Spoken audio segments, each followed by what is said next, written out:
नमस्कार, माझे नाव आहे श्रीदेश सचिन गुर्जर। आज मी तुम्हाला एका प्रेरणादायी कथेचे वाचन करून दाखवणार आहे। माझ्या पुस्तकाचे नाव आहे छोट्यांचे विवेकानंद आणि कथेचे नाव सहनशीलता।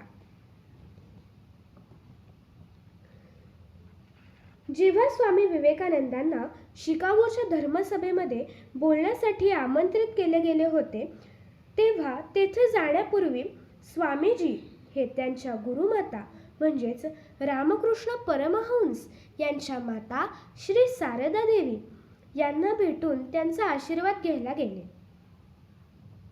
चरणस्पर्श केल्यानंतर ते गुरुमातांना म्हणले, भारतीय संस्कृतीवर बोलण्यासाठी मला अमेरिकेतून निमंत्रण मिळाले आहे। मला तुमचा आशीर्वाद हवा आहे।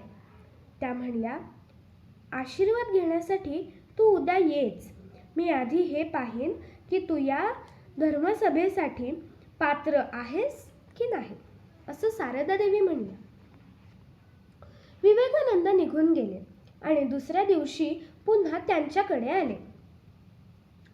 त्यावेळी माता शारदा देवी स्वयंपाकघरामध्ये होत्या। विवेकानंदांना पाहून गुरुमाता म्हणाल्या, मला भाज्या कापायच्या आहेत, तू मला चाकू आणून दे। विवेकानंदांनी तो चाकू माता शारदा देवींना नेऊन दिला। त्यांच्या हातातून चाकू घेतल्यानंतर माता शारदा देवी यांनी त्यांना बऱ्याच हिताच्या गोष्टी सांगितल्या आणि म्हणल्या, माझा आशीर्वाद तुझ्या सोबत आहे। स्वामीजींना हा संपूर्ण घटनाक्रम नीट समजला नाही, म्हणून त्यांनी विचारले की मला आशीर्वाद देण्यापूर्वी तुम्ही फक्त मला चाकू आणून द्यायला सांगितले।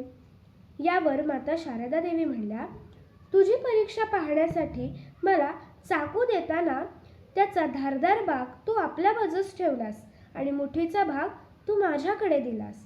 खरा संत तोच आहे जो संकटग्रस्तांना मदत करून त्यांची संकटे दूर करतो, त्यांच्या कल्याणासाठी झटतो व त्यांची संकटे दूर करतो।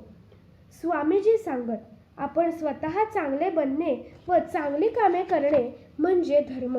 आपल्या देशबांधवांना देव समजा, त्यांच्या उन्नतीसाठी कार्य करा, असे होते स्वामी विवेकानंद। स्वामीजी शेवटपर्यंत देशासाठी, गोरगरिबांसाठी लढत राहिले, कार्य करत राहिले। रामकृष्ण मठाप्रमाणे स्त्रियांसाठीही असाच एक स्वतंत्र मठ असावा, अशी स्वामीजींची योजना होती। त्याचप्रमाणे पुढे 2 डिसेंबर 1954 मध्ये दक्षिणेश्वर कोलकाता येथे श्री शारदा मठ या संस्थेची स्थापना झाली। आजही श्री शारदा मठ याचे कार्य भारत आणि भारताबाहेरही चालू आहे।